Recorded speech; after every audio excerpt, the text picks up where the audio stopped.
Number 1, invest time in your craft. This might seem obvious mentally, but doing it is often another matter. These days, many people scratch their primal itch to cook food by watching other people doing it on television. Unfortunately, nearly all of the cooking show programs on these days are entertainment, not education, and none of them are on a professional level. Ironically, most celebrity chefs have never worked in a restaurant kitchen even one day, not even Julia Child. Once you're familiar with the fundamentals of basic cooking, there's almost nothing more to be gained from watching television, and it's all too easy to waste precious hours of your free time that could have been spent actually gaining experience. Get into the kitchen and actually do some cooking. Take the time you would have spent watching a TV show about cooking and use it to make something more ambitious than you usually cook. If you've already eaten, then make it for reheating the next day. Number 2, minimize distractions. Cooking time is not television time, or when you make phone calls, or carry out long conversations with family members, or even listen to music that's distracting. Try to find time when you will not be interrupted. This applies to restaurants too. Music and loud conversations are okay if you're flipping pancakes at some cheap diner, but not for serious cooking, and especially not while you're trying to learn. The kitchens of the best restaurants in the world are quiet and calm places to allow for the focus that's required for attention to detail. Number 3, practice makes perfect. Make recipes over and over again within a matter of days. Yes, I know you're bored of eating beef Wellington for the 10th time this week, but you need to learn lessons from what you did, and if you wait half a year before you make it again, you won't have the foggiest idea of what it tasted like the last time you made it, and if the changes you made were even for the better or for the worse. My advice to you is never make something for the first time for guests. Learn the dish on your own first.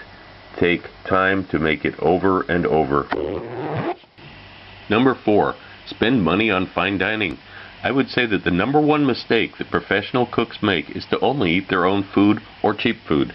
Dining out at high-caliber restaurants is not cheap, but then neither was a culinary education. Lessons don't stop when you graduate.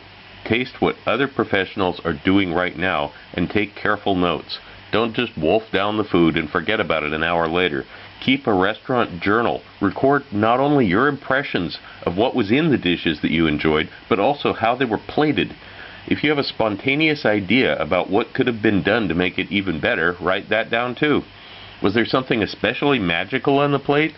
Ask the waiter to send your compliments to the chef, along with a polite request to know what it was that you just ate. Chefs love getting compliments, and don't be surprised to find a head chef coming to your table to answer questions personally and spend time with you if the place isn't too busy. Number 5, be objective. Don't rely on the praise of family members and friends about your food. These people are usually not experts, and they're socially obligated to be polite. Besides, there's always room for improvement. Never be satisfied with anything. Seriously. There are dishes I've been making for decades now, and I still find ways to improve on them a little bit with every passing year. Unless you're working in a restaurant or cooking for guests, make changes to the recipe every time you make it.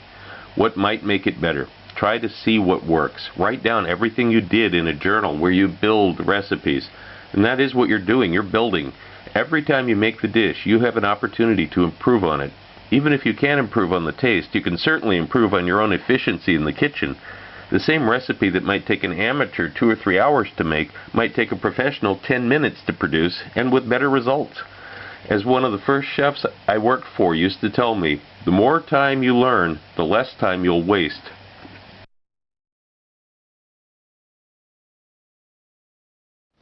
Also look for my cocktail book, Cocktails of the South Pacific and Beyond, Advanced Mixology, available through Amazon online.